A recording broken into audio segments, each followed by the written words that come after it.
Ese koko bakunze inkwi banga abashenyi? Ni inkuru. Iyi nkuru ugiye gusobanukirwa imva n'imvano y'abavuga ikinyarwanda. Ni bamwe bavutswe uburenganzira bwabo. Ni intambara y'ishiraniro itagira uko yabarwa. Ni hagati y'abavuga ikinyarwanda bavutswe uburenganzira mu gihugu cyabo cya Repubulika Iharanira Demokarasi ya Kongo. Guverinoma ya Repubulika ya Demokarasi ya Kongo ihakana kenshi ko abaturage bayo, ikabatwerera u Rwanda ndetse igahamya ko baje kwitezamo akaduruvayo, bityo bakwiye gusubira mu gihugu cyabo.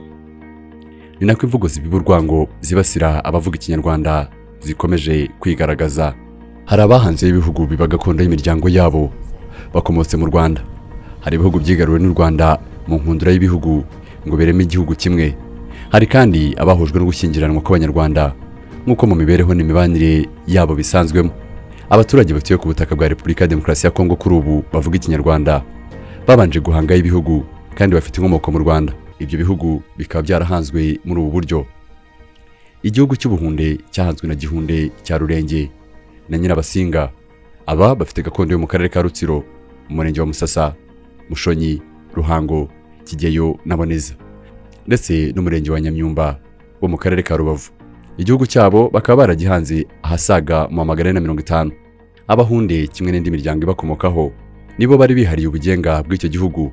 Kuri ubu kibumbye intara Kivu y'Amajyaruguru.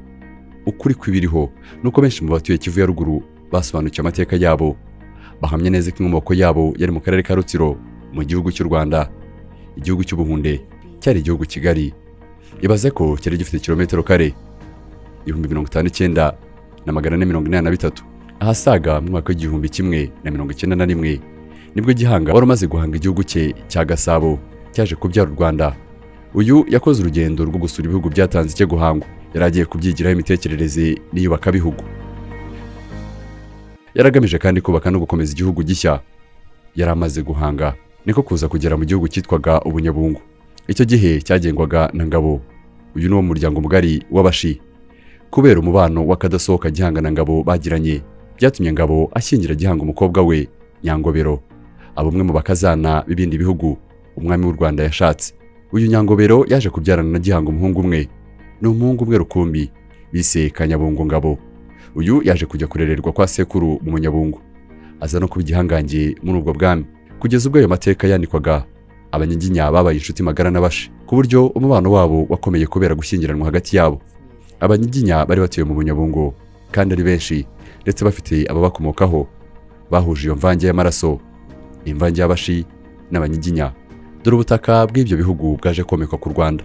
Ni uburyo bwa kabiri buzwi bwatumye ubutaka bubarirwa ku gihugu cya Repubulika ya Demokarasi ya Kongo buba ubw'u Rwanda. N'ibitero byagabwe kuri ibyo bihugu n'abami b'u Rwanda bigatsindwa, ubutaka bwabyo bukomeka ku Rwanda.